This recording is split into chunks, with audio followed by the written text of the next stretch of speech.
Your Majesty, Secretary General, Presidents, Prime Ministers, ladies and gentlemen.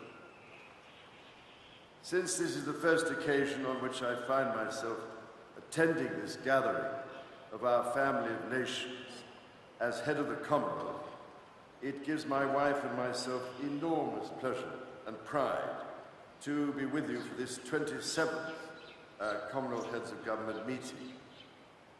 I would particularly like to thank the government and people of Samoa for your warm-hearted hospitality and for showing us all the island way, which I recall so fondly ever since I first visited the Pacific region almost 6 decades ago.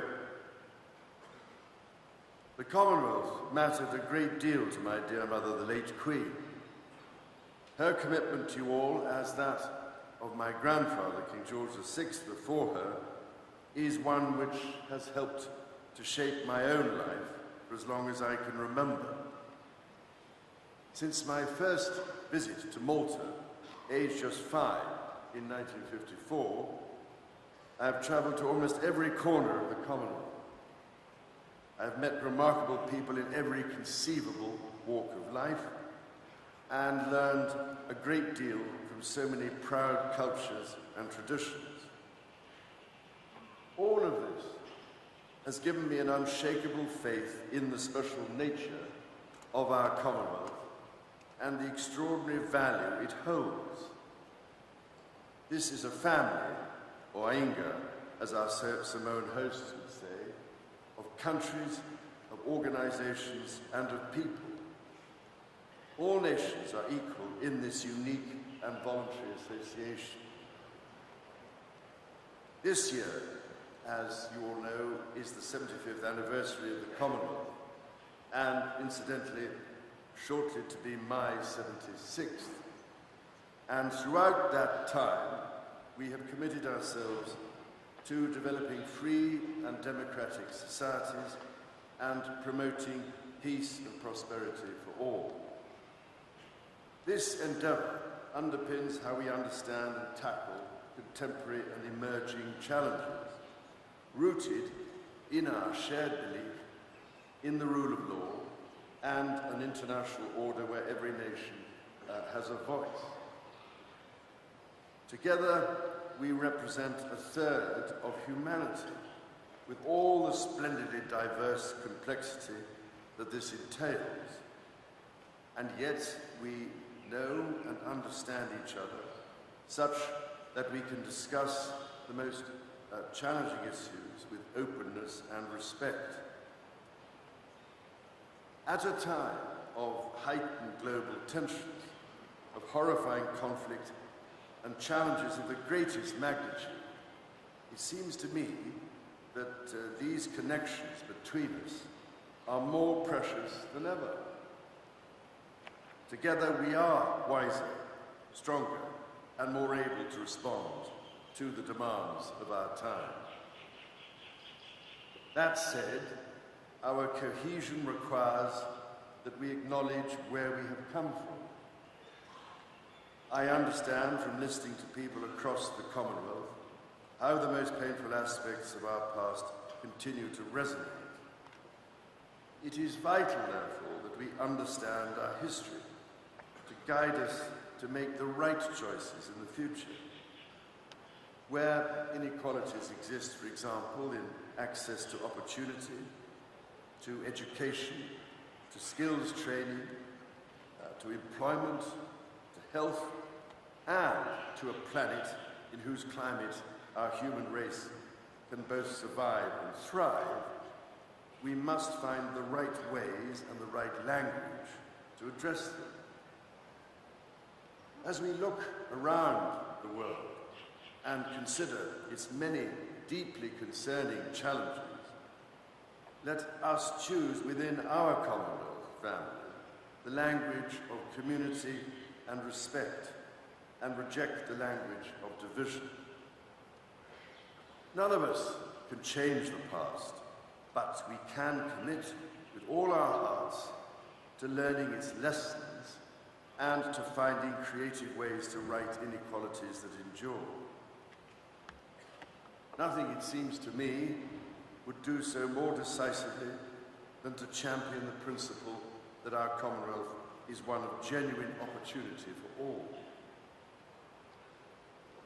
This principle has guided so much that I have sought to do throughout my life. In the United Kingdom and around the Commonwealth, I have tried, in whatever way I can, to foster opportunity, particularly for young people and for those whose voices might not otherwise be heard. That is why, when we met in Malta nearly a decade ago, I asked the then Prince's Trust, now the King's Trust, which is shortly to celebrate its 50th anniversary, to expand its work internationally and across the Commonwealth. I'm delighted that the King's Trust International will next year be celebrating its 10th birthday, and that with local partners, its important work has already reached over 100,000 young people in this time.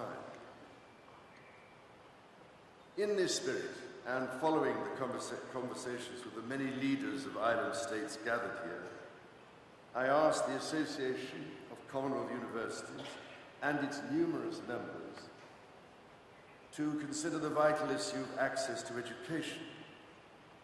I am delighted, therefore, by the offer to launch a new Commonwealth Fellowship program for students from the small island states to build skills that will underpin a resilient future, such as in nursing, teaching, engineering, and the green transition.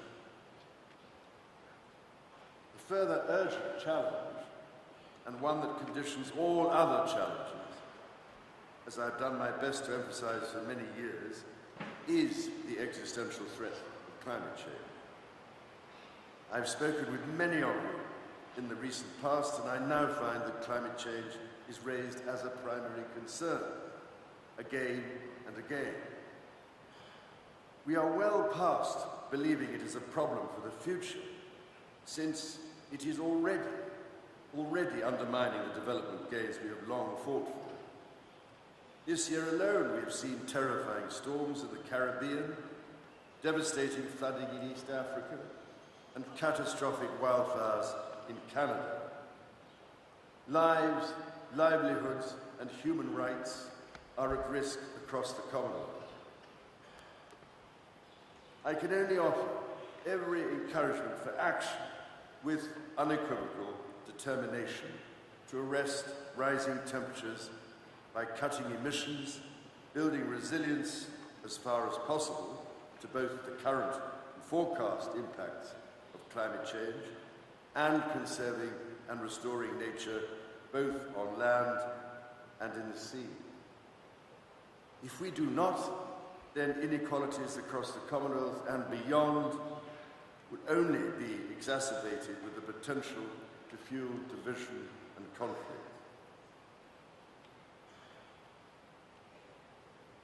Over many years, it has become clear to me that public finance, while crucial, will never be sufficient on its own to tackle all of this, let alone achieve any of the United Nations development goals, especially in the timeframes required.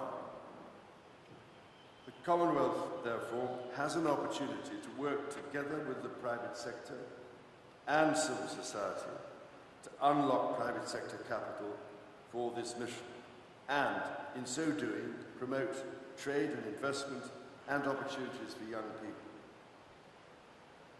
I was encouraged to hear yesterday from leading members of the private sector that they recognize their ability and indeed their responsibility to aid and invest in climate transition, in resilience, and in nature restoration.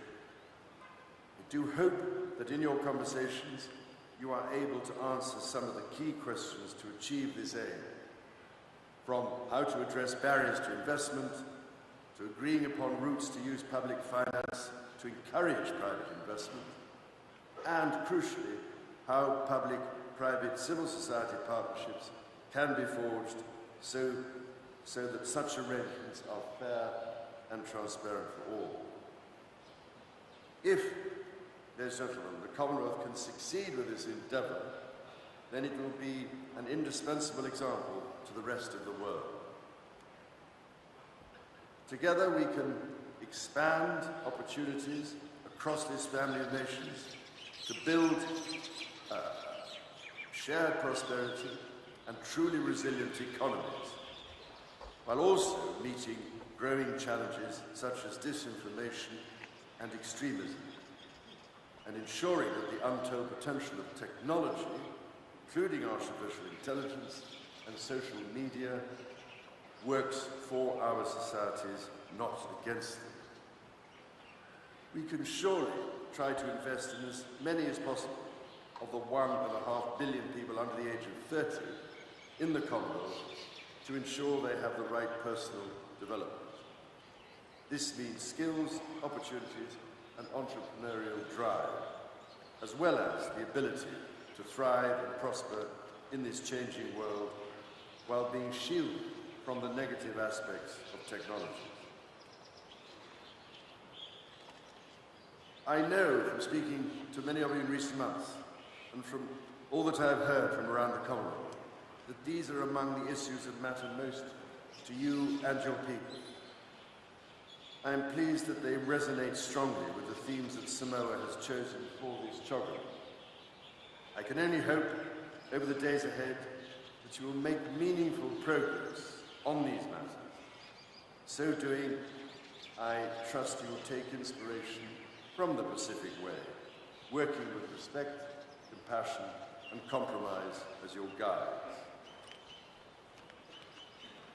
Ladies and gentlemen, few of our forebears could have imagined the Commonwealth of today, our free association of proudly independent nations, alive with opportunity, stands in proud defiance of the discrimination of the past. We have not reached this point by accident. Shared vision and collective courage have been our lodestar. As we set a course for the century ahead, we can renew our courage with our faith in one another. For my part, I can assure you today that for however many years God grants me, I will join you and the people of the Commonwealth on every step of this journey. Let us learn from the lessons of the past. Let us be proud of who we are today, and together let us forge a future of harmony with nature and between ourselves that our children and our grandchildren deserve.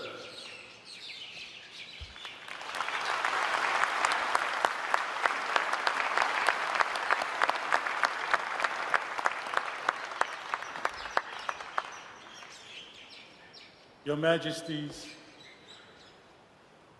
Excellencies, special guests, distinguished guests, ladies and gentlemen, I am delighted to introduce a performance by our youth under the leadership of the MOATA'A Pacific Cultural Arts and our choirs from the Malua and Piula Theological Colleges.